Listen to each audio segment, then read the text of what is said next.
If you're here watching this video, you might already have an understanding of the basic connections between the human body and the zodiac signs. For example, you might already understand that Aries is connected to the head, Taurus the throat, all the way down to Pisces being associated with the feet. But medical astrology actually goes much deeper than that, and so do the connections between the zodiac signs and the human body.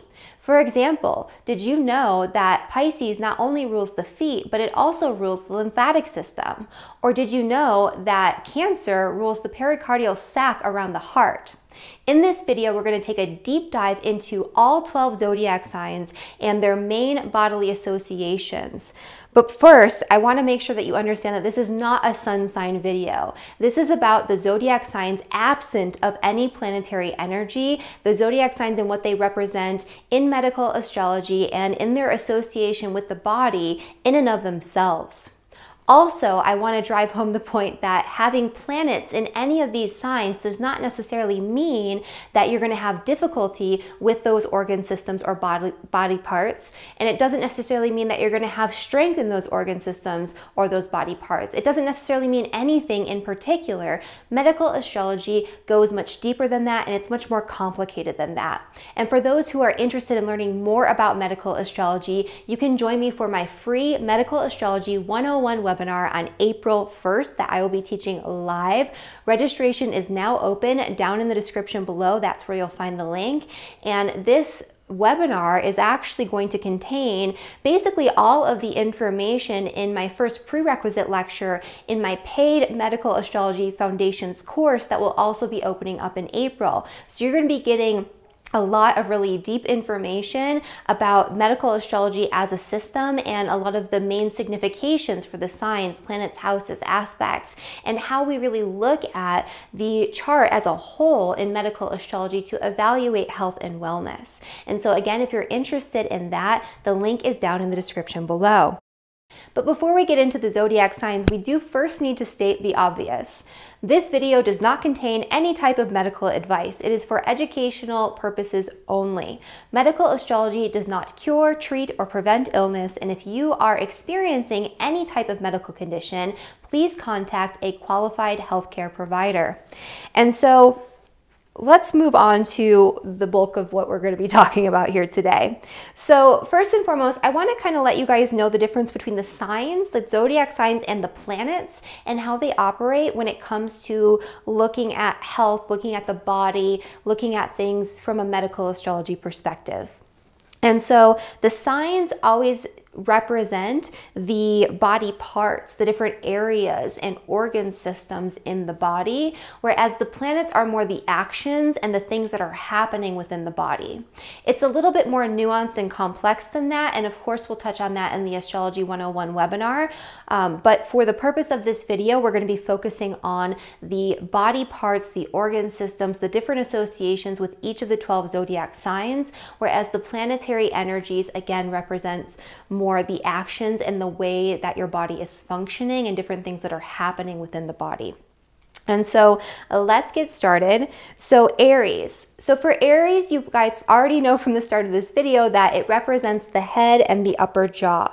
It also co-rules the teeth in the upper jaw with Capricorn. It represents the skull and the adrenals, right? Think about Aries being ruled by Mars. It's a very highly motivated, highly active energy. It's all about fighting, right? That's the energy of Mars. It's all about competition. It's all about kind of that aggressive quality. And so that is also associated with the adrenal glands within the body.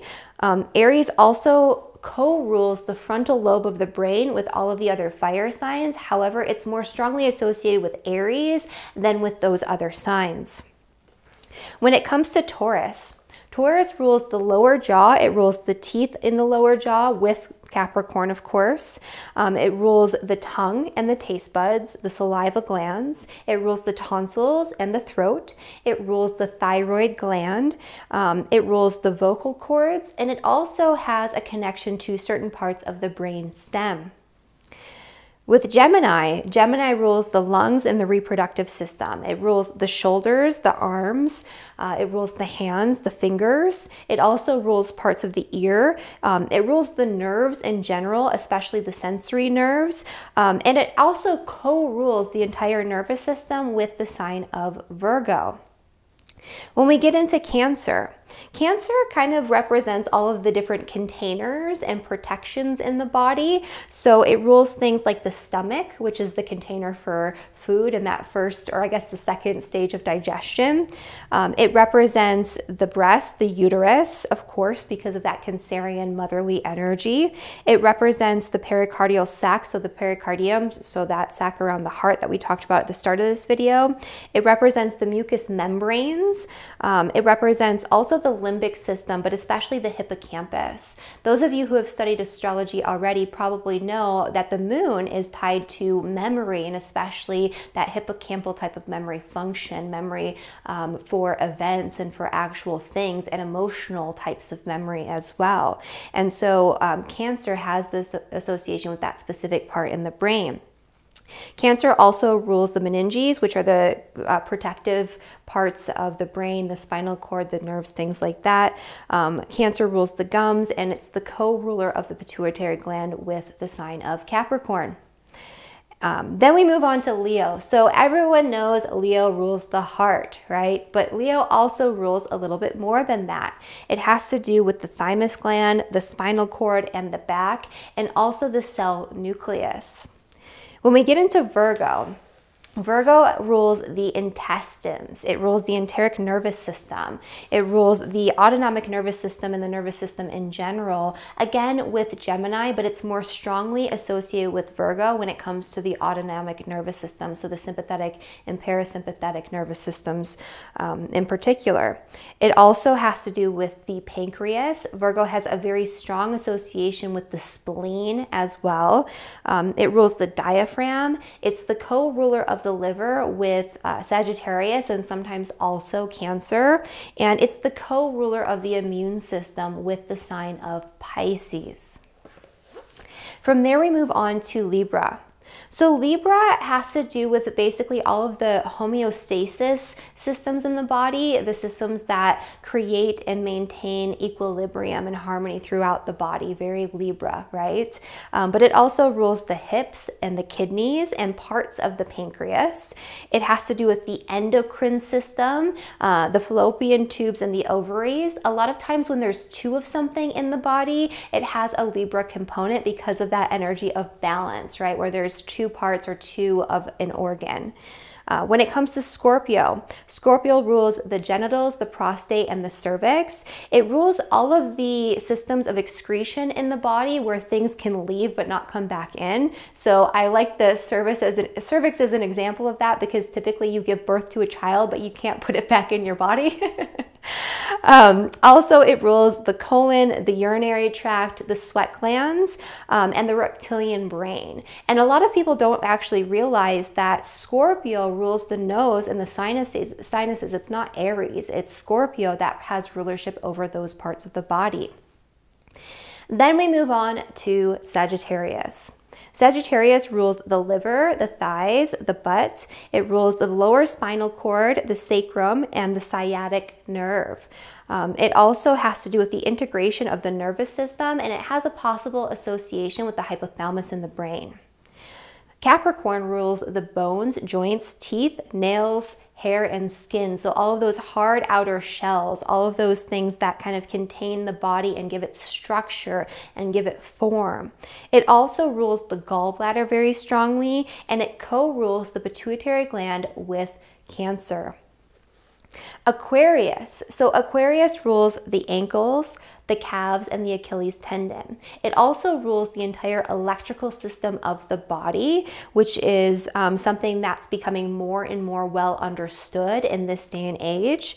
It has to do with the circulatory system. So whereas its opposing sign, Leo, rules the heart itself, Aquarius is associated with the way that blood and circulation is distributed throughout the body through the venous system. It also rules the pyramidal tract and the electrolyte balance throughout the body. Finally, we move on to Pisces. So Pisces rules the feet, the lymphatic system. It also rules the appendix, and it co-rules the immune system with the sign of Virgo.